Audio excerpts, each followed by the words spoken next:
ورنہ جب لڑائی بہت سخت ہوتی ہے تو انسان کی کوشش ہوتی ہے وہ کنارے کنارے سے ہی لڑائی کی کوشش کرے، مگر گھوڑا اس کی پرواہ نہیں کرتا، وہ دشمن کی فوج میں گھس جاتا ہے۔ تو اللہ تعالیٰ اتنے سارے یعنی اللہ تعالیٰ گھوڑوں کی اتنی ساری قسمیں اور ان کی اتنی ساری صفات کا حوالہ دے کر دعویٰ کیا کر رہے ہیں، ان الانسان لربہ لکنود، انسان اپنے رب کا بہت بڑا ناشکرا ہے۔ کیا مطلب اس قسم میں اور جواب قسم میں اور دعوے میں مناسبت کیا ہے؟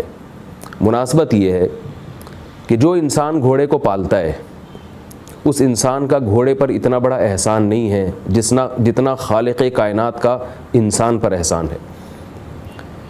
اس کے باوجود گھوڑا اپنے مالک کے ساتھ جو وفا کرتا ہے وہ انسان اپنے حقیقی مالک کے ساتھ ویسی وفا نہیں کرتا۔ اللہ نے انسان کو جو رزق دیا اور جو رزق اللہ نے جانور کے لیے گھوڑے کے لیے پیدا کیا، انسان صرف اس رزق کو تقسیم کرتا ہے، یعنی گھوڑے کو انسان جو رزق دیتا ہے وہ اللہ کی عطا ہے جو انسان صرف تقسیم کر رہا ہے۔ اس تقسیم کے باوجود گھوڑا اپنے مالک سے کتنی وفا کرتا ہے کہ اگر مالک اسے میدان جنگ میں کودنے کا کہتا ہے تو وہ ہانپتا ہوا، غبار اڑاتا ہوا ایک پوری شان و شوکت کے ساتھ وہ دشمن کی فوج میں گھس جاتا ہے، کبھی پیچھے مڑ کے نہیں دیکھتا اور مالک کو مایوس نہیں کرتا۔ تو اللہ فرماتے ہیں کہ اپنے حالات کو گھوڑے سے میچ کر کے دیکھو، تمہیں تو ہم اس سے زیادہ رزق دے رہے ہیں۔ فرمایا وَلَقَدْ كَرَّمْنَا بنی آدم، ہم نے تو بنی آدم کو بہت عزت دی ہے۔ وَحَمَلْنَاهُمْ فِي الْبَرِّ وَالْبَحْرِ، ہم نے اس کو سمندر اور خشکی کا مسافر بنایا۔ وَرَزَقْنَاهُمْ مِنَ الطَّيِّبَاتِ، طرح طرح کی پاکیزہ چیزیں ہم نے اس کو بطور رزق دی ہیں۔ اور کس قدر بے تحاشا کتنی زیادہ نعمتیں اللہ نے انسان کو دی ہیں۔ تو اللہ فرماتے ہیں کہ اللہ انسان کو جب کسی کام کا حکم دیتے ہیں تو انسان اس کی اس طرح سے بجا آوری نہیں کرتا جس طرح سے گھوڑا اپنے مالک کا حکم مانتا ہے۔ اس لیے فرمایا ان الانسان، بے شک انسان، لربہ، اپنے مالک کے لیے، لکنود، بہت ناشکرا ہے۔ عربی میں دو لفظ استعمال ہوتے ہیں، ایک لفظ ہے کفور اور ایک ہے کنود، دونوں کا مطلب ناشکرا۔ کفور اس ناشکرے کو کہتے ہیں کہ جو نعمتوں کا انکار کر دے یا نعمتوں کے جو تقاضے تھے ان تقاضوں کو پورا نہ کرے، اور کنود اس ناشکرے کو کہتے ہیں کہ جو مصیبتوں کو تو یاد رکھے، نعمتوں کو بھول جائے۔ آپ نے کسی پر احسان کیا، پھر احسان کیا، پھر احسان کیا، اس کے جو بگڑے ہوئے کام تھے اس کو بنانے میں آپ نے اس کی مدد کی، اور کبھی کبھار آپ سے کوئی کوتاہی بھی ہو گئی۔ تو کفور کا مطلب یہ ہوگا کہ وہ آپ کے احسانات کو بھول جائے، اور کنود اسے کہیں گے جو احسانات کو تو بھولا مگر آپ کی طرف سے کبھی کوئی کوتاہی اگر ہوئی تھی اور کوئی تکلیف نادانستہ طور پر یا دانستہ طور پر آپ کی طرف سے اگر اس کو کوئی تکلیف ہوئی تھی تو وہ تکلیف کو یاد رکھتا ہے، یعنی یہ بڑا ناشکرا ہے۔ تو اللہ فرماتے ہیں کہ انسان پر جب کوئی مشکل آتی ہے تو وہ مشکلات تو اسے یاد رہتی ہیں کہ میرے رب نے مجھے یہ مشکلات، میرے رب نے ان مشکلات میں مجھے ڈالا تھا، لیکن جب انسان کو نعمتیں ہم جو دیتے ہیں اور ہم جو نعمتوں کے سمندر میں جو انسان ڈوبا ہوا ہے یہ نعمتیں بھول جاتا ہے۔ اور بھولنا اس کی دلیل کیا ہے؟ گھوڑے کے اعمال دیکھ لو کہ وہ اپنے مالک کے ساتھ وفا کر رہا ہے اور یہ اپنے مالک کے ساتھ وفا نہیں کر رہا۔ حالانکہ اللہ نے انسان کو جو احکام دیے ہیں وہ ان احکام سے ہلکے ہیں جو گھوڑے کا مالک گھوڑے کو احکام دیتا ہے، تو اس سے جنگیں کرواتا ہے، جنگوں میں شریک کرتا ہے۔ تو ہر ایک پر کے لیے جہاد کی نوبت نہیں آتی مسلمان میں، ہر ایک کو میدان جنگ میں کودنے کے مواقع نہیں ملتے، لیکن اس سے کم درجے کے مواقع، اس سے کم یعنی اس سے آسان احکام جو ہیں وہ تو ہر ایک کو ان سے واسطہ پڑتا ہے، تو ہم اس سے آسان احکام بھی پورے نہیں کر سکتے۔ آگے فرمایا وَإِنَّهُ عَلَى ذَلِكَ لَشَهِيدٌ، اور انسان اپنی اس صفت پر گواہ بھی ہے۔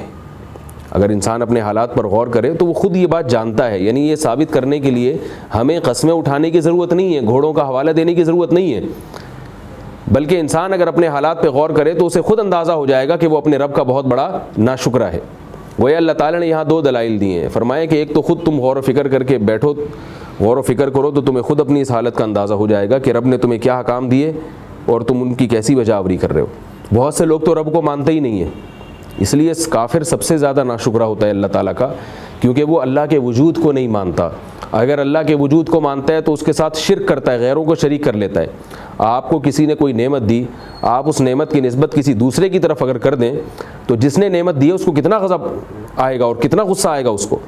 اس لیے اسلام میں سب سے زیادہ ناشکرہ کافر کو قرار دیا گیا ہے, جو رب کے ساتھ کسی کو شریک کرے یا رب کی تعلیمات ہی کا انکار کر دے سرے سے. دوسرے نمبر پہ جو ناشکرہ ہے وہ مسلمان ہے جو ایمان تو لاتا ہے مگر اللہ کے احکامات کو پورا نہیں کرتا اور اس میں بہانے بناتا ہے. گھوڑا تو بہانے نہیں بناتا لیکن انسان بہانے بناتا ہے اور وہ بہانے بنا کے اپنے رب کے حکم سے دور بھاگتا ہے.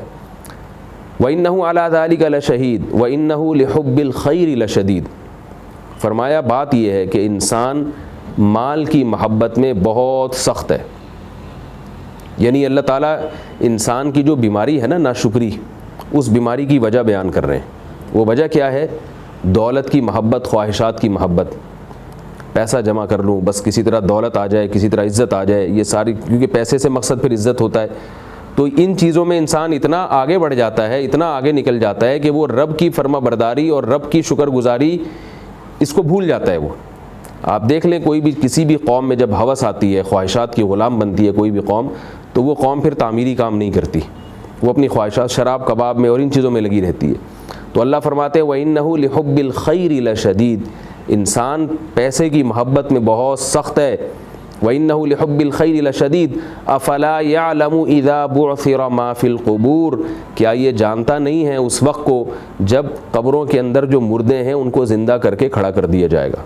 بعثرا, ان کو زندہ کیا جائے گا, کھڑا کر دیا جائے گا. ما فی القبور, وہ مردے جو قبروں کے اندر ہیں. افلا یعلم, کیا اس منظر کو جانتا نہیں ہے؟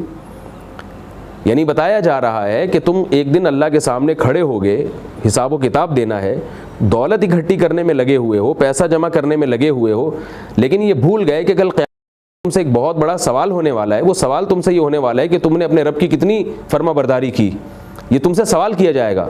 آپ کے سر پہ ایک بہت بڑا امتحان کھڑا ہو اور آپ اس امتحان کی تیاری کیے بغیر اپنی دکان کھول کے بیٹھے ہوئے ہوں کہ یار میرے کسٹمر مجھ سے نہ رہ جائیں, تو لوگ کیا کہیں گے؟ بھائی یہ تمہیں اس سے زیادہ مل جائے گا, تم اس جو ایگزام آنے والا ہے تمہارے سر پہ اس کی تیاری کرو, تمہیں جو سرٹیفکیٹ ملے گا اس سے تمہیں بہت اچھی جاب مل جائے گی. یہ دکان اور یہ ٹھیلے ویلے تم بھول جاؤ گے, اور اگر اس امتحان میں تم ناکام ہو گئے تو تم سے یہ دکان بھی چھین لی جائے گی. تو آپ سوچیں کہ ایسے موقع پر انسان اپنی دکان اور اپنی ریڑھی اور اپنے ٹھیلوں کی فکر کرے گا یا اس امتحان کو ترجیح دے گا؟ تو اللہ فرماتے ہیں کہ انسان کیا یہ نہیں جانتا کہ کل قیامت کا ایک دن آنے والا ہے جس دن اسے اس سوال کا جواب دینا ہے کہ گھوڑے کو تم نے کھلایا پلایا, اس نے تمہاری فرما برداری کی, تو میں نے تمہیں اس سے زیادہ کھلایا پلایا, میں نے تمہیں اس سے زیادہ عزت دی, تم نے میری فرما برداری کیوں نہیں کی؟ کیا اس سوال کے لیے تم نے تیاری کر رکھی ہے کہ نہیں کر رکھی؟ افلا یعلم اذا بعثر ما فی القبور وحصل ما فی الصدور. فرمایا کیا یہ جانتا نہیں ہے اس دن کو, ما فی الصدور, جو کچھ سینوں میں راز چھپے ہوئے ہیں, حصل, ان کو حاصل کر دیا جائے گا, ان کو سینوں سے باہر نکال دیا جائے گا. یعنی ایسا امتحان کا دن آنے والا ہے کہ تمہارے کیے کرائے کا تو تمہیں پتہ چلے گا ہی, تمہاری سوچیں اور تمہاری جو تھنکنگ ہے, تمہارے جو خیالات ہیں, ان کو بھی نوٹ کیا جا رہا ہے, ان کو بھی محفوظ کیا جا رہا ہے, اور ان کے بارے میں بھی کل قیامت کے دن تم سے پوچھا جائے گا. تو اتنا سخت امتحان کا دن ہے اور تم صرف دولت کو جمع کرنے میں, دولت کو گھسیٹنے میں لگے ہوئے ہو.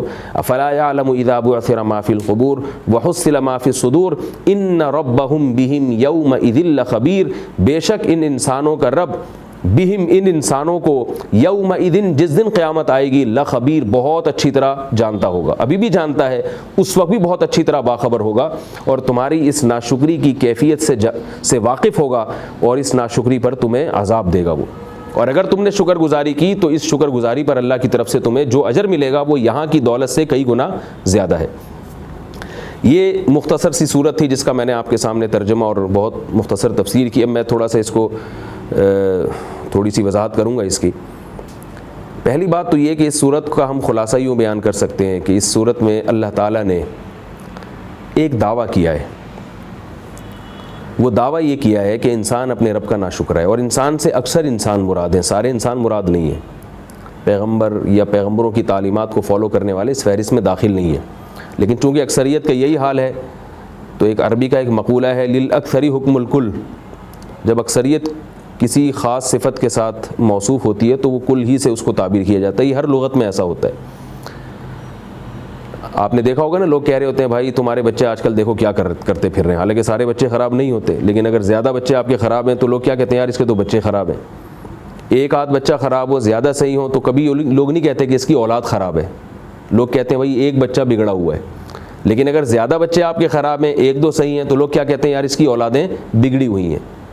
تو اسی طرح قرآن میں بھی یہ تعبیر استعمال ہوئی ہے کہ انسان ناشکرا ہے، یعنی انسانوں کی اکثریت ناشکریہ۔ تو ایک تو اللہ تعالیٰ نے اس میں دعویٰ کیا ہے جس کا میں نے تذکرہ کیا، دوسرا اس دعوے کی اللہ نے ایک دلیل پیش کی ہے، گھوڑوں کا عمل، اس کی بھی میں تفصیل بیان کر چکا ہوں۔ اور وہ جو دعویٰ اللہ نے کیا ہے وہ حقیقت میں بتایا کہ انسان کے اندر ایک مرض ہے ناشکری کا، اس مرض کا اللہ نے اس صورت میں اس کا سبب بیان کیا کہ وہ مرض ہے کیوں، اور پھر اس کا علاج بیان کیا۔ مرض کیا ہے؟ ناشکرا ہونا، اللہ کی نعمتوں کا انکار کرنا، ان نعمتوں کے تقاضوں کو پورا نہ کرنا۔ اور اس کی ریزن کیا ہے، اس مرض کی وجہ کیا ہے؟ وہ مرض کی وجہ کیا ہے؟ دولت سے محبت، انہ لحب الخیر لشدید، مال کی ہوس۔ اور اس کا علاج کیا بتایا؟ قبر کی فکر کرنا، آخرت کی فکر کرنا، کیونکہ انسان کے دل میں جو مال کی محبت آتی ہے تو اس سے ناشکری تو خود بخود پیدا ہوتی ہے، کیونکہ جب آپ پیسے کی ہوس میں لگے رہو گے تو کہاں آپ کو نماز کا خیال آئے گا، کہاں آپ کو زکوٰۃ کا خیال آئے گا، کہاں آپ کو غربا اور مساکین کو کھلانے کا خیال آئے، آپ تو کہو گے یار سارا میں جمع کر رہا ہوں کسی طریقے سے۔ تو آخرت کی فکر آپ کے اندر کیا پیدا کرے گی؟ مال کی محبت کو ختم کرے گی۔ قبر سے آپ کو پتہ ہے کہ بھائی ایک دن ختم ہونے والا ہے۔ اب ہم دیکھتے ہیں، حیران ہوتے ہیں، 60-70 سال کی ایج ہو گئی، اس میں بھی لوگ کروڑوں روپے کی جائیدادیں بنا رہے ہیں، خرید رہے ہیں۔ بھائی آپ اپنی ایج کو دیکھیں، اپنی عمر کو دیکھیں، آپ کتنے سال مزید زندہ رہیں گے؟ آپ اسے کھا پی کے ختم کریں، کھا نہیں سکتے تو صدقہ کر دیں یا کچھ اولاد کو دے دیں، ان کو اس کے لیے کہہ دیں کہ بھائی آج سے تمہارا ہو گیا۔ لیکن ہوس ایسی چیز ہے کہ انسان ہر چیز کو یاد رکھتا ہے مگر قبر کو یاد نہیں رکھتا، مرنے کے لیے تیار ہی نہیں ہے۔ نبی صلی اللہ علیہ وسلم کی سیرت ہمیں کیا ملتی ہے؟ آپ صلی اللہ علیہ وسلم نے فرمایا کہ میری مثال اس سوار کی طرح ہے، اس مسافر کی طرح ہے جو کسی سواری پہ جا رہا ہو، کراکب استظل تحت شجرۃ، کوئی سوار ہو جو کسی درخت کے نیچے آرام کرنے کے لیے لیٹ گیا ہو۔ اب وہ درخت کے نیچے آرام کرنے کے لیے لیٹ گیا، اس کو پتہ ہے کہ میں نے تھوڑی دیر بعد یہاں سے کوچ کر جانا ہے۔ تو ہم بھی اس دنیا میں جو آئے ہیں یہاں بیٹھنے کے لیے، لیٹنے کے لیے نہیں آئے۔ یہ ہمارا بیٹھنا اور لیٹنا ایسے جیسے مسافر کبھی ٹرین میں اس سیٹ پہ جا کے بیٹھ جاتا ہے اور کبھی برتھ پہ جا کے سو جاتا ہے تھوڑی دیر کے لیے۔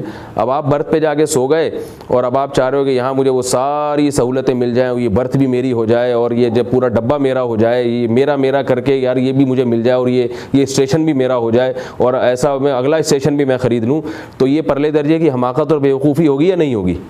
تو اللہ یہی بتا رہے ہیں کہ قبر میں بھی جانا ہے، پھر قبر سے ایک دن اٹھنا بھی ہے، تو یہ تمہارا کچھ بھی نہیں ہے، یہاں پہ سب تمہیں کرائے پہ ملا ہوا ہے۔ لوگ کہتے ہیں نا کہ ہمارا ذاتی گھر ہے، ذاتی گھر کسی کا نہیں ہوتا۔ جیسے کرائے کے گھر سے کبھی بھی مالک مکان نکال سکتا ہے آپ کو، ایسے ہی ذاتی گھر سے کبھی بھی موت کا فرشتہ نکال سکتا ہے۔ تو نکال سکنے میں تو دونوں برابر ہیں، کرائے کے گھر والے بھی اور ذاتی گھر والے بھی۔ اس لیے اللہ تعالیٰ بار بار مسلمان کی توجہ اس طرف لے جا رہے ہیں اور انسان کو یہ باور کرا رہے ہیں کہ اس دنیا کو مسافر خانہ سمجھو، مال کمانا منع نہیں ہے، مال سے دل لگانا منع ہے۔ اللہ نے یہ نہیں فرمایا کہ انسان یہاں مال جمع کرتا ہے، بلکہ فرمایا کہ انسان یہاں مال سے محبت کرتا ہے۔ ضرورت کے مطابق مال جمع کرنا بھی جائز ہے، لیکن اپنی ضرورت اور اپنی موت یہ سب پہلے اس کا تعین کریں، موت کے حساب سے ضرورت کو متعین کریں۔ میں اکثر ایک بات بتاتا ہوں کہ لوگ جب گھر بناتے ہیں تو اس میں اتنا سریا ڈالتے ہیں کہ وہ یہ بھول جاتے ہیں کہ اتنا سریا ہماری ہڈیوں میں نہیں پڑا ہوا۔ جتنا سریا آپ ڈال رہے ہیں مکان کی بنیادوں میں، تو یہ تھوڑی دیر کے لیے سوچ لیا کریں کہ کیا میں اتنا کیلشیم اپنی ہڈیوں میں بھی ڈال رہا ہوں؟ ہڈیاں تو آپ کی بھربھری ہوتی جا رہی ہیں روز بروز، اس کی تعمیر تو ٹوٹتی جا رہی ہے اور بوسیدہ ہوتی جا رہی ہے، اور رہائش کے لیے جو آپ گھر بنا رہے ہیں وہ اتنا کہ وہ 1000 سال تک اس کی بنیادیں کھڑی رہیں۔ اسی وجہ سے قرآن مجید میں گھر پر زیادہ پیسہ خرچ کرنا، اس کی مضبوطی پہ زیادہ پیسہ خرچ کرنا، اس کی بھی مذمت بیان ہوئی ہے۔ ایک نبی نے اپنی قوم سے کیا کہا؟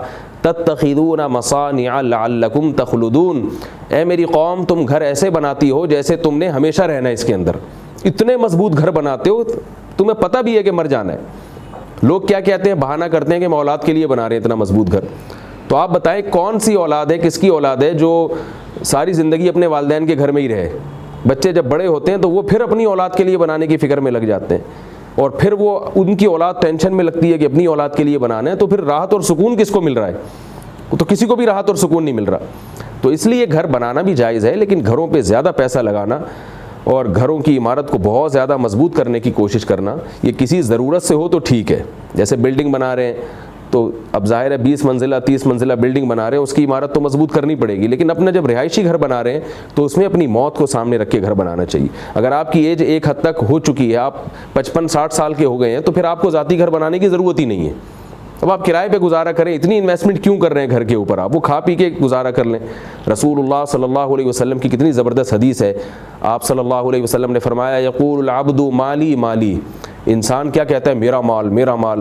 فرمایا تیرا مال صرف وہ ہے جو تو نے کھا کے ختم کر دیا اور پہن کے پرانا کر دیا۔ کیسی پیاری حدیث ہے، کاش ہمیں سمجھ میں آ جائے تو لوگ جو ڈپریشن کے مریض بنے ہوئے ہیں اور پاگل ہو رہے ہیں، دن رات نیند کی گولیاں کھا کھا کے سو رہے ہیں، یہ ڈپریشن ختم ہو جائے، اسٹریس ختم ہو جائے لوگوں کی۔ تو مسافر خانہ سمجھنا چاہیے اس دنیا کو، اور کھائیں اچھا پہنیں، مگر استعمال کریں اس پیسے کو۔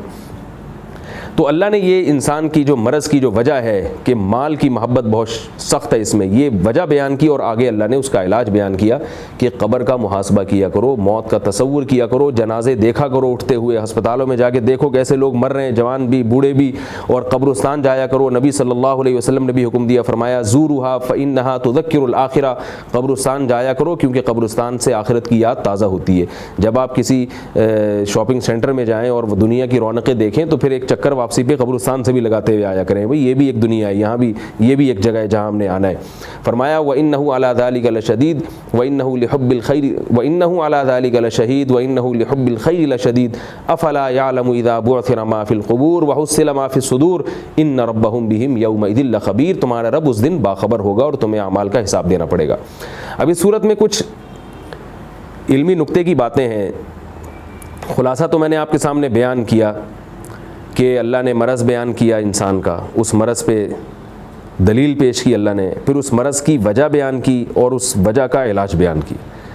بہترین ڈاکٹر وہی ہوتا ہے جو کسی مریض کے مرض کی تشخیص کرے کہ بیماری یہ ہے، اور پھر اس کو ثابت کرے بھائی تمہاری یہ بیماری کی یہ رپورٹ ہے، دیکھو اس میں یہ لکھا ہوا ہے کہ تمہارے میں کولیسٹرول بڑھا ہوا ہے، شوگر لیول بڑھا ہوا ہے، یہ میں نہیں کہہ رہا، یہ رپورٹ کہہ رہی ہے، اور پھر اس کا علاج بتائے، اس مرض کی وجہ بتائے کہ تمہیں شوگر کیوں ہے، کہ میں تمہیں کتنے عرصے سے کہہ رہا ہوں کہ بھائی چینی سے پرہیز کرو، تو یہ وجہ ہے، اور اس کا علاج کیا ہے کہ بھائی نیچرل میٹھا کھاؤ، یا وہ چیزیں جو نیچرل جن میں مٹھاس ہے ان چیزوں کی طرف آؤ، اس کا آلٹرنیٹ بتا دیا گیا۔ تو اچھا ڈاکٹر اچھا حکیم وہی ہوتا ہے جو آپ کو بیماری بھی بتائے، اس بیماری کی دلیل بھی پیش کرے تاکہ آپ کو اور اطمینان ہو جائے، اور اس بیماری کی پھر وجہ بتائے اور اس وجہ کا پھر آپ کو علاج بتائے۔ تو سورہ عادیات ایک ایسی جامع صورت ہے کہ اس میں اللہ تعالیٰ نے انسان کی بیماری بتائی کہ یہ ناشکرہ ہے، اور یہ بیماری ایسی ہے جس سے بہت ساری بیماریاں جنم لے رہی ہیں، دنیا بھی تباہ ہو رہی ہے، آخرت بھی۔ یہ لوگ ڈپریشن کے جو مریض بنتے ہیں نا، اسٹریس کے، یہ اسی وجہ سے بنتے ہیں۔ اور بیماری کی اللہ نے دلیل پیش کی گھوڑوں کی قسمیں اٹھا کے، اور انسان کا اپنا مشاہدہ اس پر گواہ ہے، اور بیماری کی اللہ نے وجہ بیان کی کہ مال سے محبت، اور اس کا اللہ نے علاج بیان کیا کہ قبر کا تصور، موت کا تصور، اور موت کے بعد کی زندگی کا تصور۔ اس صورت میں کچھ علمی نکات ہیں، میں ان پہ انشاءاللہ روشنی ڈالوں گا۔ پہلی بات تو یہ کہ اللہ تعالیٰ نے گھوڑوں کی جو قسم اٹھائی ہے، تو ظاہر ہے گھوڑوں کی ایک نوعیت کی تعریف کی ہے اس میں اللہ تعالیٰ نے، ان کی صفت کو ہائی لائٹ کیا ہے۔ تو وہ صفت کیا ہے؟ وہ صفت یہ ہے کہ اپنے مالک کی وفا میں اپنی جان کو ہلاکت میں ڈالنا۔ اس سے یہ پتہ چلتا ہے کہ طبیعت کے خلاف چلنا یا مشکل کام کرنا، یہ چیز قابل تعریف ہے، ہاں بشرطے کہ وہ کام مفید ہو، اس کا یعنی رزلٹ اس کا اچھا ہو۔ ہم دن بھر میں جو کام کرتے ہیں ان میں بہت سارے کام ایسے ہیں جو ہماری طبیعت کے موافق ہوتے ہیں، ہم کھانا بھی کھاتے ہیں، ہمارا دل چاہ رہا ہوتا ہے، ہم سوتے بھی ہیں کیونکہ ہمارا دل چاہ رہا ہوتا ہے، ہم گپ شپ بھی لگاتے ہیں چونکہ ہمارا دل چاہ رہا ہوتا ہے۔ تو یہ وہ چیزیں نہیں جن پہ ہم قابل تعریف بن جاتے ہیں۔ ہم تعریف کے لائق اور قابل اس وقت بنتے ہیں جب ہم وہ والا کام کریں جو ہماری طبیعت کے خلاف ہو لیکن اس کا رزلٹ اچھا ہو۔ اس کام میں ہم کیا بنتے ہیں؟ ایسا کام کرنے سے ہم قابل تعریف بنتے ہیں اپنی طبیعت کے خلاف۔ تو یہ کوئی کمال نہیں ہے کہ جو آپ کا دل چاہ رہا ہے وہ آپ کر رہے ہیں، بلکہ کمال کیا ہے کہ جو آپ کا دل نہیں چاہ رہا آپ وہ کام کر رہے ہیں، یعنی دل کے خلاف چل رہے ہیں آپ، لیکن اس میں نے پہلے بتایا کہ وہ بشرطے کہ اس دل کے خلاف چلنے والا کام جو ہے وہ اچھا کام ہو۔ وہ بہت سارے کام ایسے ہوتے ہیں جو آپ کا دل نہیں چاہ رہا ہوتا اور وہ ہوتے بھی غلط ہیں۔ آپ کو کسی نے کہہ دیا کہ فلاں کو جا کے قتل کر کے آؤ، آپ کا دل نہیں چاہ رہا، اب آپ کہیں کہ بھئی میرا چونکہ دل نہیں چاہ رہا لہٰذا میں پھر بھی یہ کام کروں گا تو میں قابل تعریف بن جاؤں گا، تو یہ حماقت کی بات ہے۔ تو ایسا اچھا کام جس کا آپ کا دل نہیں چاہ رہا اس پہ اجر بھی شریعت میں زیادہ ملتا ہے اور آپ اس سے قابل تعریف بھی بنتے ہیں، وہ کام لائق تحسین ہوتا ہے۔ اس کی حدیث میں مثال ملتی ہے، رسول اللہ صلی اللہ علیہ وسلم نے ارشاد فرمایا کہ جو شخص قرآن مجید میں ماہر ہے اور وہ قرآن کی تلاوت کرتا ہے وہ مقرب فرشتوں کے ساتھ ہوگا قیامت کے دن، لیکن جو قرآن اٹک کے پڑھتا ہے اس سے پڑھا نہیں جاتا، اس کے باوجود پڑھتا ہے، تو آپ صلی اللہ علیہ وسلم نے فرمایا اسے 2 اجر ملتے ہیں، یعنی اسے قرآن مجید کی تلاوت کا دگنا اجر ملتا ہے۔ کیوں اجر مل رہا ہے؟ کہ اس کا دل نہیں چاہ رہا اور اس کو مشکل ہو رہی ہے، مگر وہ اللہ کو خوش کرنے کے لیے وہ مشکل کام کر رہا ہے۔ اسی طرح علماء نے لکھا ہے کہ گرمیوں میں روزہ رکھنے کا ثواب زیادہ ہے کیونکہ اس میں مشکل زیادہ ہے، اور بھی اس کی حدیث میں بہت ساری مثالیں ملتی ہیں۔ حدیث میں آتا ہے کہ بزدل آدمی کو جہاد کرنے کا ثواب زیادہ ملتا ہے کیونکہ اس کا تو دل نہیں چاہتا نا، بہادر آدمی کو تو بعض دفعہ اس کی تو طبیعت کہہ رہی ہوتی ہے کچھ بہادری کے جوہر دکھاؤں میں۔ تو ہم جو دن بھر بہت سارے کام یہ کہہ کے جان چھڑا لیتے کہ یار ہمارا دل نہیں چاہ رہا، ہماری طبیعت نہیں اس طرف مائل ہو رہی، تو ہمیں یہ سوچنا چاہیے کہ اللہ تعالیٰ تو ایسے کاموں کی تعریف کرتے ہیں کہ جو کام اچھے ہیں اور آپ کا کرنے کا دل نہیں چاہ رہا، تو وہ کام کرنے سے آپ بھی اللہ کی نظر میں قابل تعریف بن جائیں گے اور لوگوں کی نظر میں بھی آپ قابل تعریف بن جائیں گے۔ دوسری بات ہمیں یہ پتہ چلتی ہے اس صورت میں کہ اللہ تعالیٰ نے جو انسان کے بارے میں فرمایا کہ انسان بڑا کنود ہے، ناشکرہ ہے، اور کنود کی میں نے آپ کو بتائی حضرت حسن بصری رحمہ اللہ سے جو تاریخ منقول ہے کہ کنود جو مصیبتوں کو یاد رکھے اور راحتوں کو بھول جائے، نعمتوں کو بھول جائے، تو یاد رکھیں کنود کی بالکل اپوزٹ ہے شکور۔ تو اس کے بھی درجات ہیں، ایک شکر گزاری یہ ہے کہ نعمتوں کو آپ یاد رکھیں، اور ایک شکر گزاری کا اعلیٰ درجہ یہ ہے کہ نعمتوں کو یاد رکھیں اور پریشانیوں کو بھول جائیں۔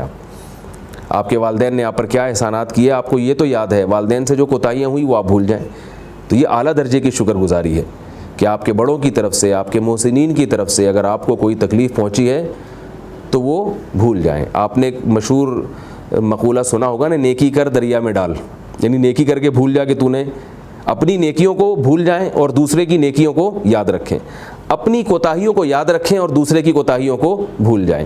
ہمیں پیغمبروں کی سیرت میں یہی کچھ ملتا ہے۔ حضرت یوسف علیہ السلام کے بارے میں سورہ یوسف میں ہے کہ ان کے بھائیوں نے ان کو کنویں میں ڈالا، پھر وہ کنویں سے نکلے، پھر ان پہ تہمت لگی، پھر جیل میں گئے، کیا پورا ان کے ساتھ جو کچھ آزمائشیں ہوئیں، پھر آخر میں اللہ نے ان کی اپنے والدین سے ملاقات کروائی۔ تو قرآن مجید کے الفاظ ہے کہ جب یوسف علیہ السلام اپنے والد محترم سے اور اپنے والدین سے ملاقات کی ہے تو یوسف علیہ السلام جو اپنی کہانی سنا رہے ہیں ماضی کی، اس میں ہم دیکھتے ہیں کہ نعمتوں کا تذکرہ تو آ رہا ہے، پریشانیوں کا تذکرہ نہیں آ رہا۔ مثلا یہ ذکر کر رہے ہیں قد اخرجنی من السجن، کہ میرے رب نے مجھے جیل سے نکالا۔ حالانکہ جیل میں جانا بھی تو ایک ٹینشن تھی نا، ایک مصیبت تھی۔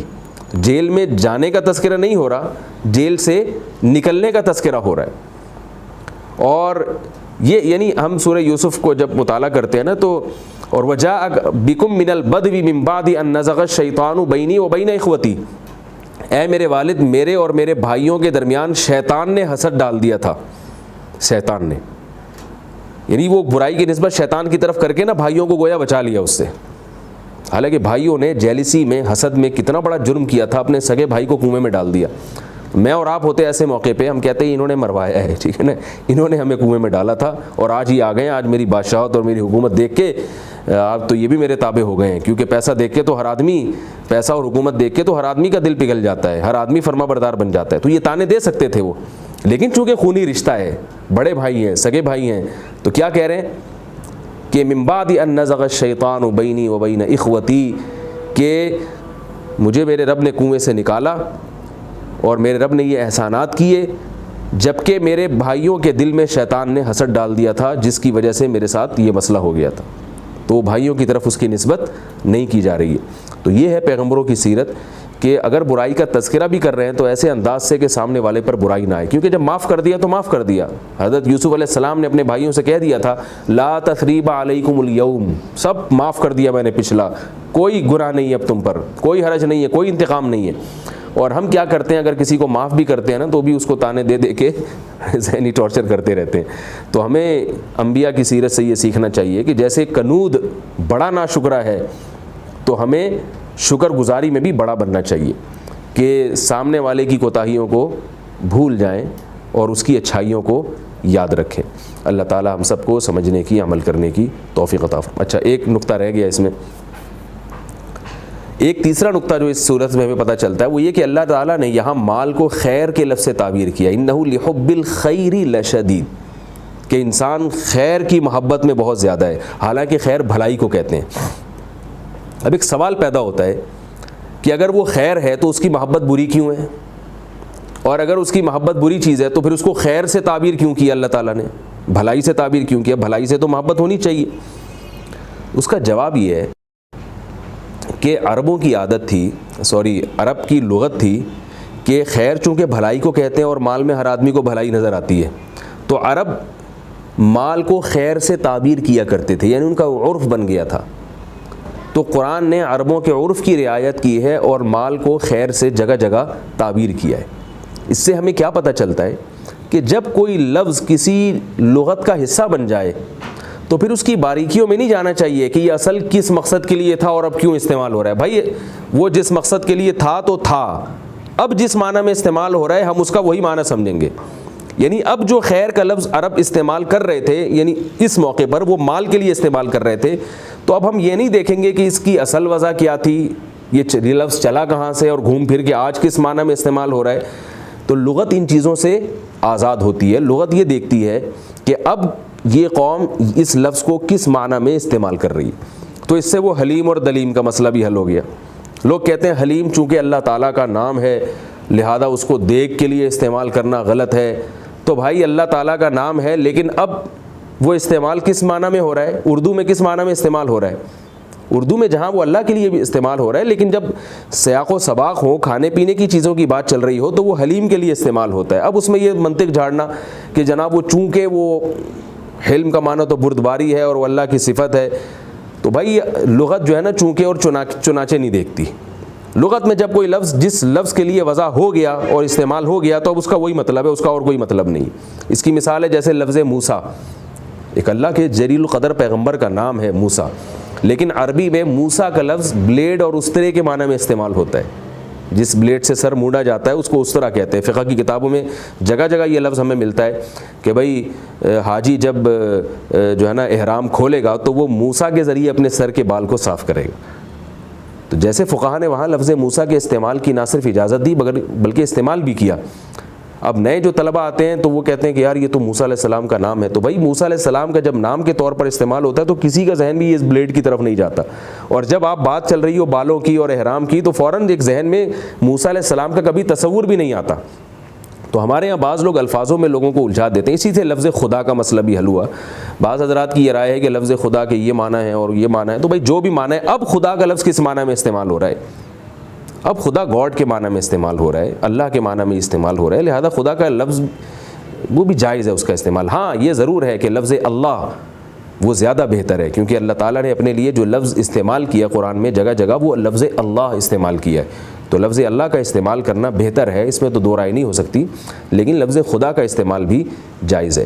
اسی سے یہ مسئلہ بھی حل ہوا۔ یہ جو لوگ کہتے ہیں ٹائی کا استعمال ناجائز ہے کیونکہ ٹائی صلیب کا نشان ہے، کیونکہ اس کو عیسائیوں نے ایجاد کیا ہے، بھائی تھا کسی زمانے میں صلیب کا نشان ہوگا، ممکن ہے، ہمیں اس کی تحقیق نہیں ہے، لیکن اگر تھا بھی اب دنیا میں ٹائی کو کہیں بھی صلیب کا نشان نہیں سمجھا جاتا۔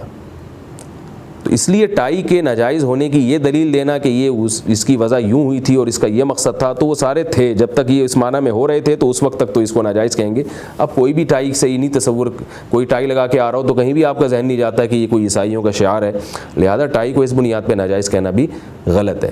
کلچر ہے ایک قوم کا، اور علماء نے یہاں ایک اور مسئلہ بیان کیا ہے کہ یہ جو مشابہت حرام ہے غیر مسلموں کی، یہ جب تک حرام ہے جب تک وہ کام غیر مسلموں کا شعار سمجھا جاتا ہو، یعنی آپ وہ کام کر کے ایسا لگ رہا ہو کہ دیکھنے والا سمجھے کہ آپ اسی قوم کے ہیں، لیکن اگر وہ کام اتنا کامن ہو جائے کہ وہ ان کا شعار نہ رہے تو پھر اس کام کا کرنا ناجائز نہیں رہے گا، کیونکہ وہ اس قوم کا شعار نہیں رہا۔ اس کی مثال ہے جیسے پہلے میز کرسیوں پہ کھانا، جب بر صغیر میں انگریز آیا ہے تو مسلمانوں میں عادت تھی نیچے دسترخوان بچھا کے کھانا کھانے کی، اور گورے کیا کرتے تھے، وہ ٹیبل پہ بیٹھ کے کھانا کھاتے تھے۔ تو اس وقت علماء نے فتویٰ دیا تھا کہ میز کرسی پہ بیٹھ کے کھانا کھانا حرام ہے، اس لیے کہ یہ گوروں کا شعار ہے، کیونکہ اس وقت کوئی بھی مسلمان ایسا نہیں کرتا تھا۔ اگر کوئی کر رہا ہوتا تو دیکھنے میں وہ انگریز لگ رہا ہوتا تھا، خام خامی ان کی نقل. لیکن جب ایک چیز کا رواج پڑ گیا تو علماء نے فتویٰ دیا بھی میز کرسی پہ کھانا جائز ہے، کیونکہ اتنا رواج ہو گیا اس کا کہ اب آپ اس سے دیکھنے سے یہ نہیں لگتا کہ آپ عیسائی ہیں. کوئی بھی آپ کو آ کے یہ نہیں کہے گا کہ آپ کیا کرسچن ہو جو آپ میز کرسی پہ کھانا کھا رہے ہو. تو جب ایک چیز ایک قوم کا شعار نہیں رہتی، وہ کامن ہو جاتی ہے، تو وہی ناجائز چیز بعض دفعہ جائز بن جاتی ہے. اللہ تعالی ہم سب کو سمجھنے کی، عمل کرنے کی توفیق عطا فرمائے.